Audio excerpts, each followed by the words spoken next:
I lived with her, laughed with her, and loved her fiancé in secret. Every morning, I'd wake up to the sound of her humming in the kitchen, the clink of mugs as she made coffee for two, her and him. And every morning, I'd swallow the ache in my chest, a heavy, gnawing pain that came from knowing I could never tell her the truth. My name's Ellie, and for 2 years, I shared a tiny apartment in Boston with my best friend, Sarah, watching her build a life with the man I couldn't stop thinking about. His name was David, and he wasn't just her fiancé, he was the guy who made my heart race every time he walked through our door, his quiet smile lighting up the room in a way I couldn't ignore. How do you live with someone you love like a sister while hiding feelings that could shatter everything? I didn't mean for it to happen. It wasn't some fleeting crush you shake off after a week, it was deeper, messier, the kind of longing that creeps into your bones and keeps you awake at night, replaying every glance, every accidental touch, every moment you wish you could unfeel. David wasn't just charming, he was kind in a way that felt dangerous, the kind of guy who'd notice when I was quiet and ask, "Ellie, you okay?" with a softness that made my stomach twist. And every time he did, I'd lie. "I'm fine," I'd say, forcing a smile, while my heart screamed, "I'm not fine. I'm in love with you." The worst part wasn't just betraying Sarah. It was betraying myself, pretending I could keep the secret locked away forever. I thought I could bury it, shove it down deep where it couldn't hurt anyone. But secrets like that don't stay buried. They grow, they fester, they claw their way out until they break you and everyone around you. This is the story of how my silence tore us apart. It's not a love story with a tidy ending or a hero to root for. It's raw, it's messy, and it's real. Stick with me, because by the end, you'll be asking yourself, what would I have done? Let me take you back to where it all started, when everything still felt possible. Sarah and I met in our sophomore year of college, two broke kids crammed into a dorm room that smelled faintly of mildew and instant noodles. She was the loud one, the girl who could make a whole room laugh with a single story, her voice carrying over the chaos of a party. I was the opposite, quiet, introspective, the one who'd rather analyze every word than say the wrong thing. We clicked instantly, like we were meant to find each other. Late nights were spent sprawled on our dorm floor, eating cold pizza and watching terrible rom-coms, laughing until our sides hurt. She'd tease me for overthinking everything, and I'd roll my eyes but secretly love her for it. We balanced each other out, like two halves of a whole. After graduation, we decided to move in together, a tiny 2-bedroom apartment in Boston with creaky hardwood floors, peeling paint, and a view of a brick wall across the alley. It wasn't much, but it was ours, and it felt like home. Sarah had been dating David for about a year by the time we moved in.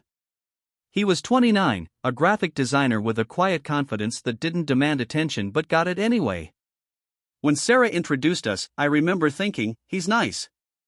Too nice. He had this way of looking at you, like he was really listening, like you were the only person in the room for that moment. His dark eyes would hold yours just a second longer than necessary, and it made you feel seen in a way that was both comforting and unsettling. I brushed it off. He was Sarah's boyfriend, after all. Off limits. End of story.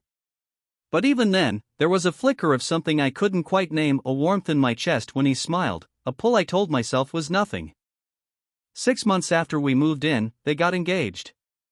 Sarah came bursting through the door one night, practically vibrating with excitement, her left hand flashing a diamond that caught the light even in our dim apartment. "Ellie, look," she squealed, shoving her hand in my face. I laughed, hugged her, told her how happy I was, but deep down, something twisted in my gut. I told myself it was just envy. Sarah had her life figured out, a fiancé, a future, while I was still piecing mine together, bouncing between dead-end jobs and half-hearted dating apps. But it wasn't envy. It was something else, something I refused to name because naming it would make it real. David started spending more time at our place after the engagement. He'd show up with groceries, filling the apartment with the smell of garlic and herbs as he cooked dinner for the three of us. He'd tease Sarah about her terrible taste in music, her obsession with cheesy pop hits, and she'd fire back, laughing, tossing a dish towel at him. I'd sit at the kitchen table, smiling, playing the part of the supportive friend, but every time David's eyes met mine, my heart would stutter. It was stupid, I told myself. A silly crush. I'd get over it. But I didn't. The more time we spent together, movie nights on the couch, late night talks when Sarah was asleep, the harder it got to pretend I didn't feel something. David and I started having these moments, these fleeting connections that felt like they meant more than they should. One night, Sarah was working late, and David and I stayed up talking about our favorite books.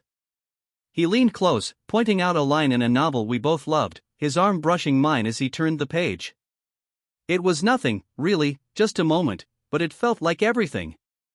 My skin burned where he'd touched me, and I hated myself for it. I hated how much I wanted it to happen again. I started noticing little things about him, how he'd hum softly when he was focused, some old jazz tune under his breath, how his smile softened when he talked about his dreams of opening his own design studio someday. I started looking forward to the moments when Sarah wasn't around, when it was just me and David, talking like we were the only two people in the world.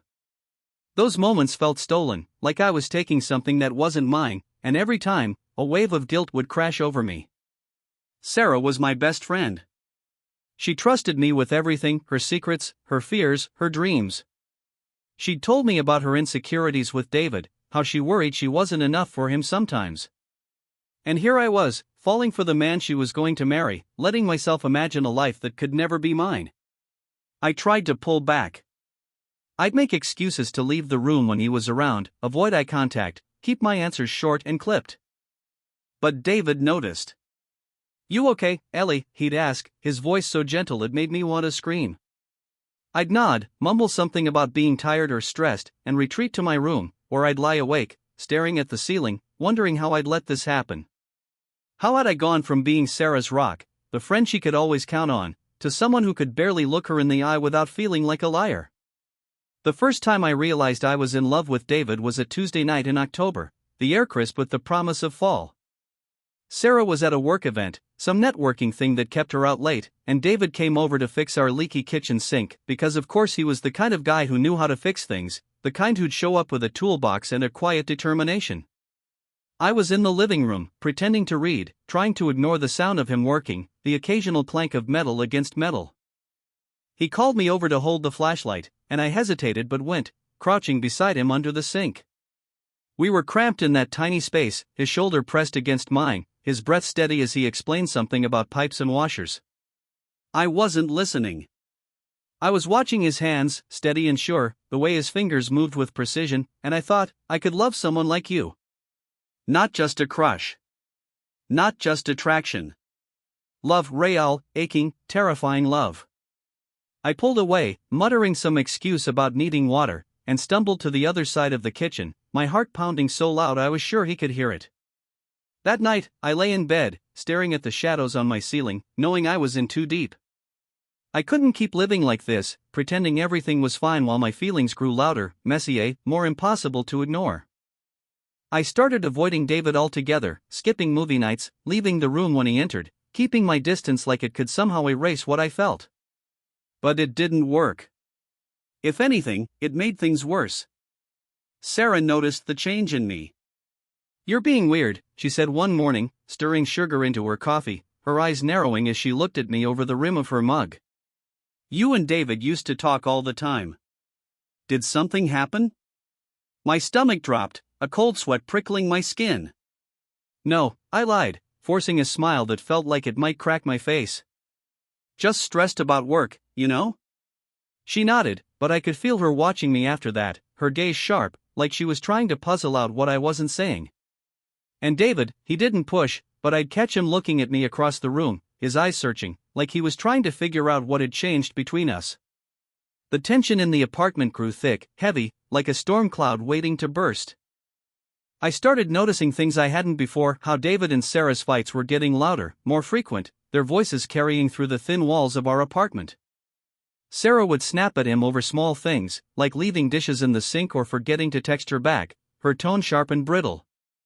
David would go quiet, his jaw tight, and I'd wonder if he was pulling away from her the way I was pulling away from him. One night, I overheard them arguing in their room, the door cracked just enough for their words to slip out. "You're always so distant lately," Sarah said, her voice sharp with frustration. "What's going on with you, David? Are you even happy?" He didn't answer, and the silence that followed was deafening. I stood frozen in the hallway, my heart racing, hating myself for hoping that maybe he was feeling something too, something that mirrored the chaos in my chest. Then came the night that changed everything.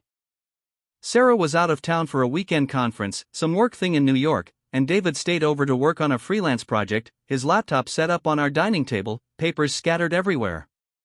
I was in the kitchen, making tea, trying to keep my hands busy so my mind wouldn't wander. He walked in, looking exhausted, his hair mussed like he'd been running his hands through it. "Rough day?" I asked, trying to keep my voice light, casual, like I wasn't hyper-aware of every move he made. He nodded, leaning against the counter, and we started talking about his project, about my job, about nothing and everything all at once. It felt so easy, so right, like we were two pieces of the same puzzle fitting together perfectly. We laughed about some stupid client he'd dealt with, and for a moment, I forgot to be careful, forgot to keep my guard up. Then he said it, his voice soft but heavy, like he'd been holding it back for too long. "I miss talking to you, Ellie. You've been distant." His eyes held mine, and I felt the air shift, like the room had suddenly gotten smaller. My heart was racing, pounding so hard I thought it might burst. I wanted to tell him everything, how I felt, how I couldn't stop feeling it, how every moment with him was a mix of joy and torture. But I didn't. Instead, I said, "I'm just trying to give you and Sarah space."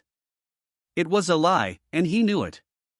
His gaze didn't waver, and for one terrifying, thrilling moment, I thought he might say something more, something that would change everything.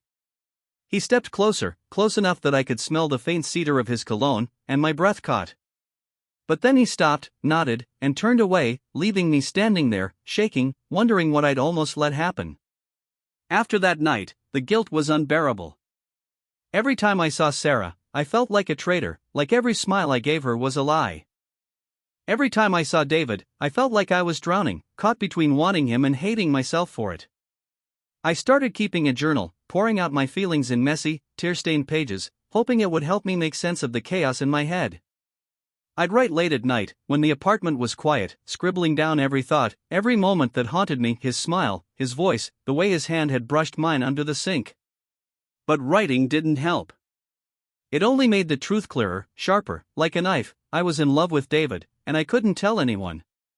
Not Sarah, not him, not even myself out loud. The breaking point came a few weeks later. Sarah was deep in planning their engagement party, her excitement filling the apartment with a buzz I couldn't escape. She asked me to help, and I said yes, because what else could I do? I couldn't tell her the truth, couldn't say, "I can't help you plan your future with the man I love." So I nodded, smiled, and helped her pick out decorations, a venue, a menu, every detail a fresh stab to my chest. She'd talk about their future, kids, a house, growing old together, and I'd nod along, my throat tight, my heart screaming. One night, she showed me her wedding dress, holding it up in our living room, beaming as she twirled the fabric. "What do you think, Ellie?" she asked, her eyes bright with hope. I couldn't speak. I mumbled something about it being beautiful and excused myself to the bathroom, where I locked the door and cried, the kind of sobs that leave you hollow. I couldn't keep doing this. I couldn't keep pretending. I had to tell her, or I had to leave. I chose to leave. It was the only way I could think to escape without destroying everything. I told Sarah I'd found a better job opportunity in another city, Philadelphia, I said, which wasn't entirely a lie. I'd been applying to jobs for weeks, desperate for an excuse to get out, to put distance between me and the life I was breaking apart. She was devastated, her face crumpling when I told her. "Ellie, no," she said, grabbing my hands. "We're a team, you and me. You can't go." I wanted to break down, to tell her everything, but I couldn't. I just hugged her, tears in my eyes, and said, "It's a good opportunity, Sarah. I have to take it." She nodded, but I could see the hurt in her eyes, and it felt like I was betraying her all over again. Packing was torture. Every item I folded into a box was a reminder of the life I was leaving behind, Sarah's laughter echoing through the apartment, our late-night talks over wine, the way David's presence made every room feel warmer, brighter. I kept my journal out, writing every night, trying to make sense of my decision, to convince myself I was doing the right thing. One entry read, "I'm leaving because I love them both too much to stay." But God, It hurts. It hurts so much I can't breathe. I'd sit on my bed, staring at the pages, wondering if I was making the biggest mistake of my life or the only choice I had left. David started acting strange during those last weeks. He'd linger in the kitchen when I was there, asking about my new job with a look I couldn't read, part concern, part something else, something that made my heart ache. He'd find excuses to talk to me, asking about my plans, my future, his voice soft but heavy, like he was searching for something I wasn't saying. One night, when Sarah was asleep, he knocked on my door. "Can we talk?" he asked, his voice low, almost a whisper. My heart stopped. I let him in, and we sat on my bed, the air thick with everything we weren't saying. The room felt too small, too quiet, the weight of our silence pressing down on us. "Why are you really leaving, Ellie?" he asked, his eyes locked on mine. I froze, my breath catching in my throat. I wanted to tell him the truth, to let it all spill out, how I loved him, how it was killing me to be near him, how I couldn't stay and watch him marry Sarah. But I couldn't. The words stuck in my throat, choking me. "It's just time," I said, my voice shaking, barely audible. He looked at me, his gaze intense, searching, and then he said something that broke me. "I don't want you to go, Ellie." It wasn't a confession, not exactly, but it was enough to make my heart lurch, to make me wonder, did he feel something too? Or was I reading too much into it, clinging to a moment that wasn't real? I didn't know, and that uncertainty was worse than anything. I didn't sleep that night. I kept replaying his words, his tone, the way his hand had brushed mine as he left my room, a fleeting touch that felt like it carried 1,000 unspoken things. The next morning, I found a note slipped under my door, written in David's messy scrawl. Just one line: "I'm sorry if I made things harder." I stared at it, my hands trembling, trying to make sense of it. Was it an apology for that night? A confession of something more? I didn't know, but it felt like both, and it tore me apart. I tucked the note into my journal, telling myself I'd never read it again, but I knew I was lying. I'd read it 1,000 times, searching for meaning that might not even be there. The engagement party was the final straw. Sarah insisted I come, even though I was moving in a week. "You're my best friend, Ellie," she said, her voice pleading. "You have to be there." So I went, dressed in a smile I didn't feel, standing in the corner of the crowded venue, watching Sarah and David laugh with their friends, their hands intertwined, their future laid out in front of them. Every laugh, every touch, felt like a reminder of what I could never have. I sipped my wine, trying to blend into the background, but then David caught my eye across the room. He held my gaze for too long, his expression unreadable, and I knew he felt something too. But it didn't matter. He was hers, and I was leaving. I turned away, my chest tight, and slipped out of the party early, unable to bear it any longer. That night, I made the mistake that changed everything. I was exhausted, emotionally drained from the party, and I left my journal on the coffee table, open to a page where I'd poured out everything, every feeling, every moment, every aching thought about David. I didn't realize it until the next morning, when I walked into the living room and saw Sarah sitting on the couch, my journal in her hands, her face pale as death. "Ellie," she said, her voice shaking, barely above a whisper, "what is this?" My heart stopped. I opened my mouth to explain, to say something, anything, but the words wouldn't come. I stood there, frozen, watching the betrayal settle into her eyes. She didn't yell. She didn't cry. She just looked at me, her gaze heavy with hurt, and said, "How could you?" I didn't have an answer. I just stood there, watching my best friend break, knowing I was the one who'd broken her. Sarah didn't tell David about the journal, at least not that I know of. She didn't have to. The damage was done, a fracture that couldn't be undone. I moved out the next day, packing my last boxes in silence, leaving behind an apology note that felt hollow, inadequate. "I'm sorry, Sarah. I never meant to hurt you." I didn't say goodbye to David. I couldn't face him, couldn't bear the thought of seeing pity or anger or whatever he might feel in his eyes. I left Boston behind, moving to Philadelphia, a city that felt too big, too empty, too far from the life I'd known. A few months later, I heard from a mutual friend that Sarah and David had postponed their wedding. No explanation, just a vague mention of needing time. I don't know if it was because of me, or if the cracks in their relationship were already there, waiting for something to split them open. I don't know if David ever felt the same way I did, or if I'd imagined it all, clinging to fleeting moments that meant nothing to him. The uncertainty haunts me, a question I'll never have the courage to ask. I'm in a new city now, trying to rebuild, to piece together a life that doesn't feel like it's missing something vital. But the guilt follows me, a shadow I can't shake. I lost my best friend, the person who knew me better than anyone, who trusted me with her heart. And I lost David, not that he was ever mine to lose. Sometimes, I wonder what would have happened if I'd told the truth earlier, if I'd sat Sarah down and confessed before it all fell apart. Or maybe if I'd never let myself feel it at all, if I'd pushed it down the moment it started, locked it away before it could grow. But that's the thing about forbidden love, it doesn't ask for permission. It doesn't care about right or wrong, about loyalty or betrayal. It just happens, a quiet storm that sweeps through your life and leaves you picking up the pieces. If you're still with me, thank you for listening to my story. It's not pretty, and it's not proud, but it's mine, and it's real. Have you ever loved someone you couldn't have? Maybe it was a friend, a crush, someone who was never yours to want. Maybe you felt that ache, that guilt, that longing that tears you apart. Drop it in the comments, I read every one, and I'd love to know I'm not alone in this. And if this story hit you in the feels, if it made you question what you'd do in my shoes, hit that subscribe button for more.